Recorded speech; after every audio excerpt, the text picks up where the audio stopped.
नीतीश कुमार महापलटू, केवल कुर्सी और कुर्सी, उसके अलावा उसके पास कुछ है ही नहीं, ना विचार है और ना कोई जिम्मेदारी है, ना आदर्श है। किसी भी हाल में हम चुनाव नहीं होने देंगे, नहीं होने देंगे, चाहे जेल में जाना पड़े या गोली खानी पड़े। होते हो यहाँ लाशें बिछ जाएं, लेकिन इलेक्शन होगा तो बैलेट से ही होगा। अब बिना बैलेट के इलेक्शन होने ही नहीं देंगे। हूँ बड़ौदा से और मैं ईवीएम के विरोध में हूँ और ये जो चुनाव करते हैं ये बंद होना चाहिए। और आके लोग सरकार तो कह रही है, चुनाव आयोग कह रही है कि निष्पक्ष चुनाव आयोग। सरकार तो बहुत कुछ कह रही है, बहुत कुछ कहती है और उसकी तो बात कोई सुनने जैसी ही नहीं है। जब चंद्रयान पे हम नीचे से कंट्रोल कर सकते हैं तो ये मशीन को भी कंट्रोल कर सकते हैं, कर सकते हैं। चुनाव में तो 2 महीने समय है। 2 महीने में बहुत कुछ हुआ है। बहुजन समाज जाग गया है। अब ये युद्ध हो गया, ये बंद नहीं होने वाला। अभी से 2024 में इसको जवाब मिलेगा। युद्ध हो गया है, बिल्कुल युद्ध चालू हो गया है। ये बहुजन समाज का युद्ध चालू हो गया है। किसी भी हाल में हम चुनाव नहीं होने देंगे, नहीं होने देंगे, चाहे जेल में जाना पड़े या गोली खानी पड़े। क्या करेंगे आप लोग? मरने के लिए तैयार है, पर ये चुनाव नहीं होने देंगे, ईवीएम से नहीं होने देंगे। क्या सर क्या कहेंगे? सर मैं कहना चाहता हूं कि 2004 और 2009 का जब चुनाव हुआ तो जो बीजेपी के शीर्ष लीडर है LK अडवाणी, सुब्रमण्यम स्वामी, जीवी नरसिंह राव, ये तीनों लोगों ने जाकर के हाई कोर्ट में रिट दायर किया कि कांग्रेस जो है ईवीएम की गड़बड़ी की वजह से जीत के आ रही है। फिर जो सुप्रीम कोर्ट ने फैसला दिया 8 अक्टूबर 2013 को, सुप्रीम कोर्ट ने 8 अक्टूबर 2013 को जो सुप्रीम ने फैसला दिया कि ईवीएम से फ्री, फेयर एंड ट्रांसपेरेंट चुनाव नहीं हो सकता। अगर सुप्रीम कोर्ट ये बात कही तो जीवीएल नरसिंहा राव और सुब्रमण्यम स्वामी के सबूतों पर कही। उस समय ईवीएम गड़बड़ थी।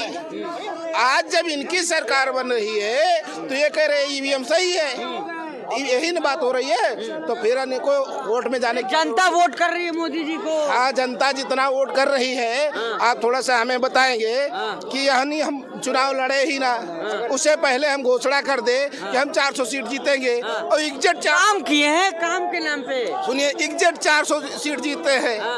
तो इससे तो ये लगता है कि ये लोग घोटाला किए ये लोग। क्या लग रहा है आपको? भी घोटाला लग रहा है क्या? महा घोटाला, घोटाला नहीं, घोटाला, महा घोटाला, परम घोटाला, इससे आगे कोई शब्द नहीं है। जितना बड़ा घोटाला ईवीएम से होता है उतना बड़ा घोटाला हो ही नहीं सकता। उदाहरण के तौर पे ईवीएम से क्या नहीं किया जा सकता है। तो कह काम के नाम पे वोट मिल रहा है। कौन सा ऐसा काम बताओ जो आम पब्लिक के लिए किया हो? क्या नहीं किया है? क्या किया है? मैं भाई मंदिर मिल गया, मंदिर, राशन मिल रहा है। सुनो, मंदिर न खाने को दे, न शिक्षा दे, न हमारी समस्याओं का हल है। वहाँ पाखंड और आलसी पैदा होंगे, भिखमंगे पैदा होंगे। जिनको भीख मांगनी है, आलस करना है, मंदिर जाए, समझे।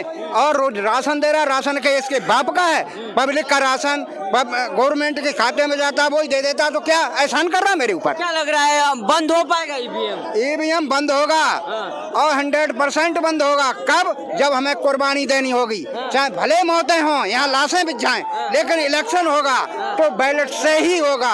अब बिना बैलेट के इलेक्शन होने ही नहीं देंगे। कानून फिर पास करवाना होगा, सदन चल रहा है। क्या लग रहा है वो लोग पास करेंगे? बहुमत तो बीजेपी के पास है। सुनो, ये उसके पास बहुमत नहीं है, ईवीएम का बहुमत है। और उसकी चाल ही यही है कि आज 400 की घोषणा कर रहा है और अगले बार जब होगा तो 543 की घोषणा हो जाएगी। 543 घोषणा होने के बाद 543 कैप्चर कर लेगा ईवीएम से और फिर वही तानाशाह होगा जो आज से 100 साल पहले होता था कि राजा का ही लड़का राजा होगा।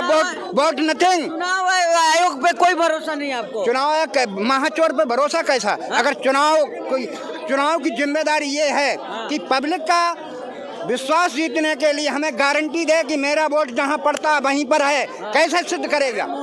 समझे?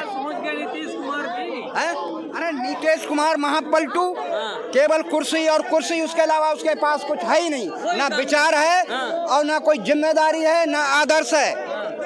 तो महापलटू के लिए क्या कहा जाए? महालोभी के लिए कुछ नहीं। से पता कि चोर है ईवीएम मशीन। तो सुप्रीम कोर्ट का जजमेंट है 8 अक्टूबर 2013 को सुप्रीम कोर्ट का जजमेंट है कि अकेले ईवीएम मशीन से फ्री, फेयर एंड ट्रांसपेरेंट चुनाव नहीं हो सकता। तो जब सुप्रीम कोर्ट ने बोल दिया है और सुप्रीम कोर्ट का जजमेंट है तो उससे ऊपर तो कोई है नहीं। सुप्रीम कोर्ट से ऊपर चुनाव आयोग ईमानदार है, कहाँ गायब हो गई? चोरी इसका का सरदार है। मैं खुद प्रमाण दे रहा हूँ कि मैं पर्ची मिलान कराने के बाद बसपा की 60 पर्ची में 4 पर्ची मिली, 3 पर्ची गायब हो गई। विरोध करने पर वहाँ के कर्मचारी ने मुझे उठाकर ले जाके बाहर रख दिया और मुझे बाहर नहीं जाने दिया कि जो मैं खुद उसका प्रमाण हूँ कि ईवीएम मशीन चोरी कैसे होती है। कैसे होगा ईवीएम? सर ईवीएम जब हमारे सभी लोग 85% लोग जो रोड पे आ चुके हैं, अब इनको मजबूरन ईवीएम बंद करना होगा। नहीं बंद करेंगे तो हम 85% लोग मशीन तोड़ेंगे। पार्टी लोगों के विरोध करने से ईवीएम बैन हो जाएगा। पार्टी कोई दिख नहीं रही है, कहाँ आप लोग? सर आज पूरे भारत में, पूरे जिले में, सभी जिले में ईवीएम पर विरोध प्रदर्शन हो रहा है। यहाँ पर अभी लोग आ रहे हैं। यहाँ पे अभी 5 लाख लोगों की भीड़ होने वाली है और ईवीएम मशीन हटा के हम लोग रहेंगे।